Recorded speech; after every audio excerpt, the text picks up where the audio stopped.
Madame Danielle Bousseau. Voilà, merci. RPS Fier. Vous venez de dire que les Français ont un sentiment d'insécurité, mais ils ont bien raison d'avoir un sentiment d'insécurité, parce que la France est mise à mal depuis 3 décennies à peu près. Par exemple, son système productif industriel est à zéro. Son agriculture, il ne reste plus grand-chose. Combien de paysans aujourd'hui se suicident ou abandonnent les terres. Les services publics, ce mot n'existe pas dans le traité de Lisbonne.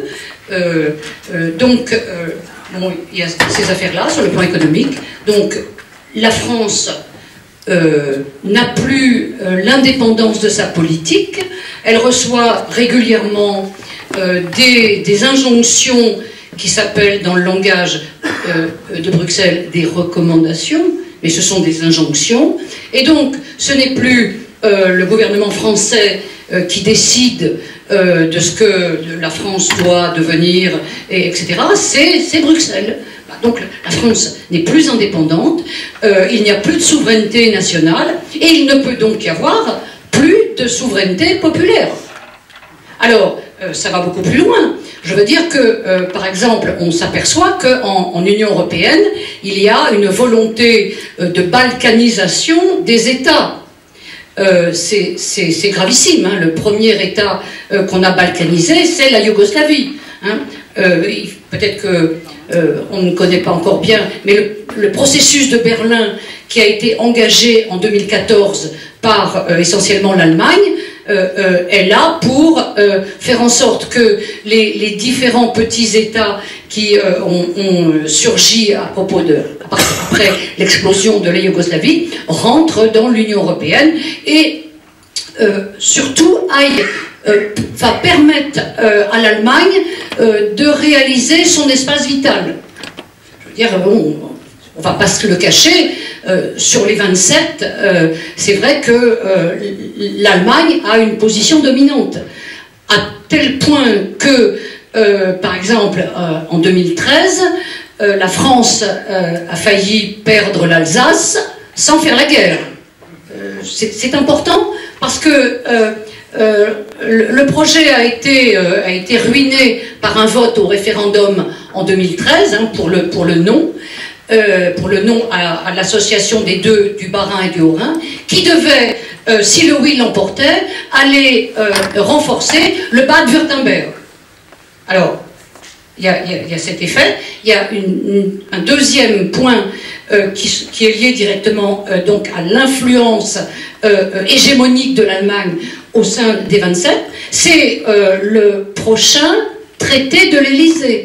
Moi, je recommande à tout le monde d'aller sur le site de l'Assemblée nationale et d'aller lire la résolution qui a été votée le 22 janvier de cette année, le lundi matin au Bundestag et le lundi après-midi à l'Assemblée nationale. C'est la résolution qui va servir au prochain traité de l'Élysée, qui risque de passer pratiquement inaperçu en juillet ou août. Et il est fortement question, donc, d'associer, j'ai envie de dire de passer, comment dire, dans une vassalisation par rapport à l'Allemagne. Voilà. Donc la situation, elle est extrêmement grave, parce que la France est en perte de vitesse sur le plan économique, sur le plan démocratique, sur le plan des institutions administratives. La loi NOTRe est terrible, et effectivement, à partir de la loi NOTRe, nous pouvons considérer que nous n'avons plus de frontières, puisque la création des métropoles au niveau transfrontalier, le statut des métropoles, c'est l'ouverture sur le pays de l'autre côté de la frontière. Voilà. Donc, alors... Merci. Peut-être qu'il va falloir conclure. À tout à l'heure. Voilà, tout à l'heure. On regarde un peu pour tout à l'heure. Merci, Madame Danielle Bousseau. On va poursuivre avec Madame Bousseau. Mais je vais continuer sur le même thème. Je veux dire que l'Union européenne, c'est une immense arnaque. C'est un piège. Je veux dire, on nous a raconté que c'était pour la paix. en réalité, l'histoire a montré que finalement, il y a quand même eu la guerre, et ça continue. Hein, la Yougoslavie, l'Ukraine, je veux dire, bon, en Grèce, voilà. Donc, je veux dire, c'est un piège, et c'est une machine à broyer du social.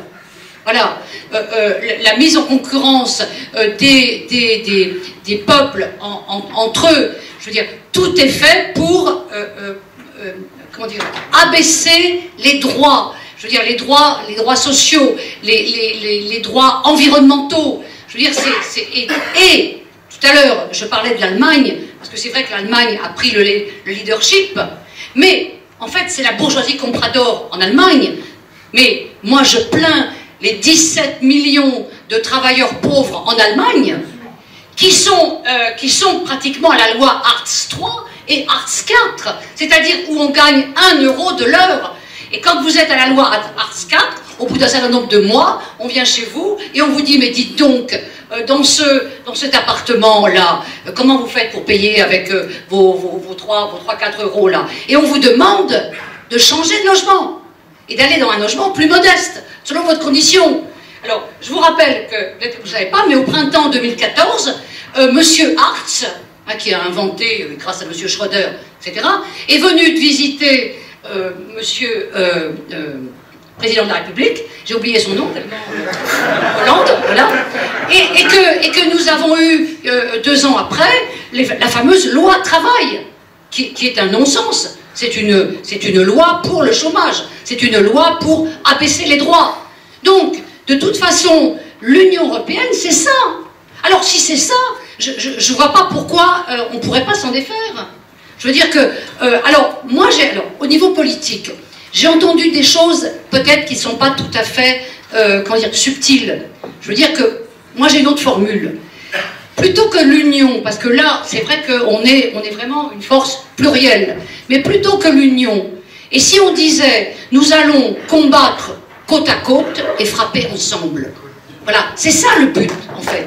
Et bien évidemment, au niveau international, le jour où la France sort de l'UE, non seulement elle fiche en l'air complètement l'UE, parce que la France est un des 3-4 pays fondateurs. D'ailleurs, les dernières élections en Italie foutent la trouille à Merkel et compagnie.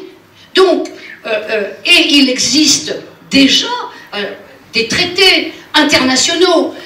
Par exemple, on n'en a pas parlé, et si M. Nikonov était là, que je connais bien, on aurait parlé, je veux dire, le traité de la charte de la Havane. En 1948, un peu moins de 50 États se réunissent à Cuba. Là, il n'est pas question de Fidel Castro, etc. Hein, c'est bien avant. Et écrivent ensemble pendant 6 mois un traité international où les lois économiques sont le contraire des lois de l'OMC et de la GCS. Donc, alors bien sûr, ça a été arrêté par le Sénat américain, qui a sorti le GATS et l'OMC, la GCS, etc.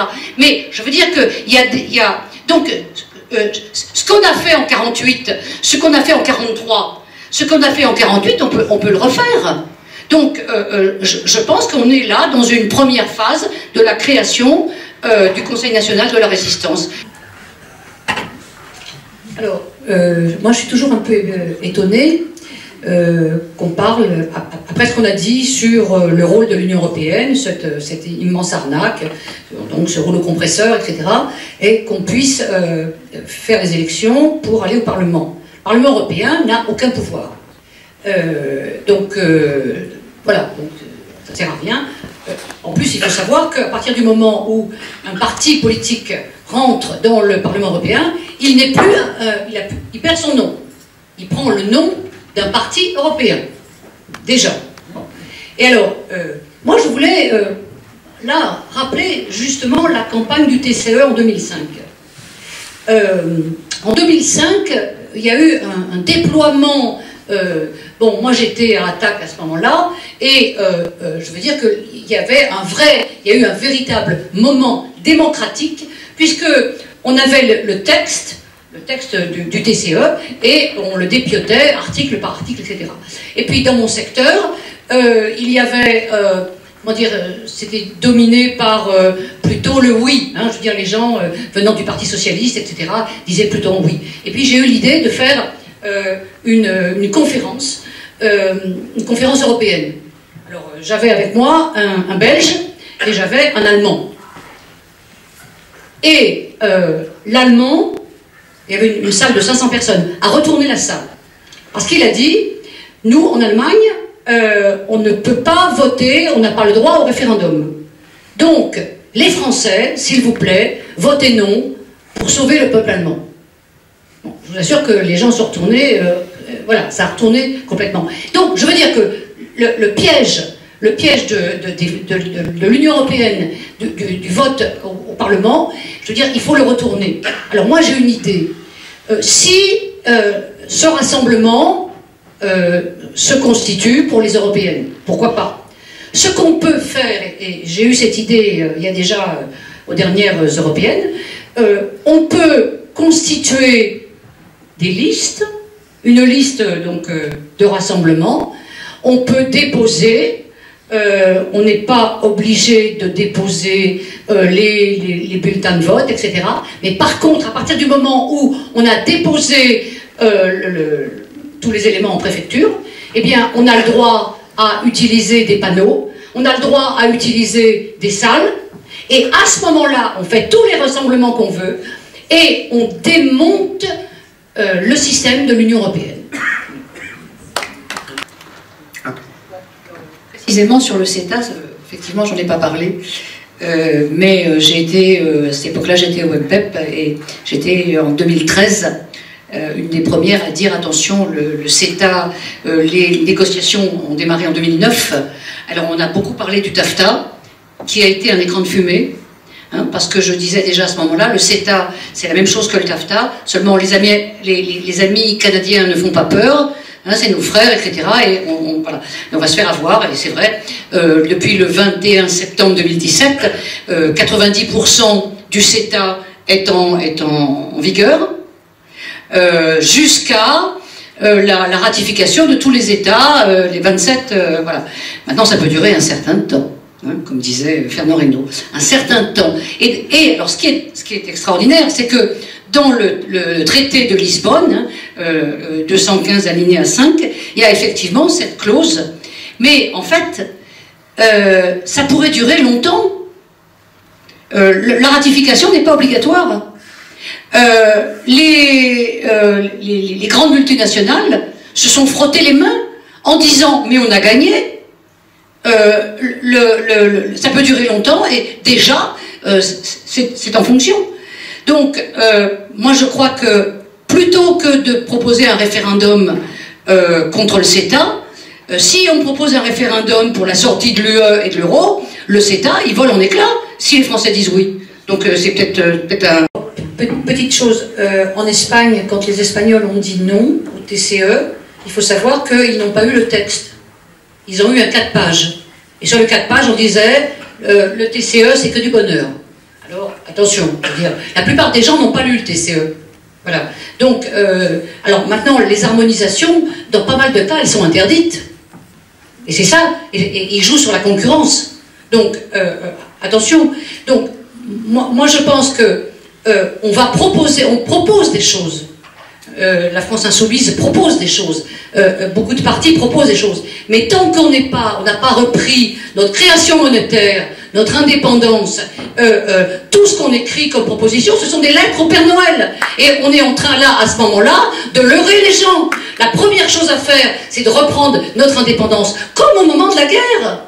Je veux dire que, heureusement que le général de Gaulle s'est associé avec une série de résistants, etc., et qu'on en est sorti. Et à ce moment-là, on n'a pas écrit... Le programme du Conseil national de la résistance, il a été écrit après.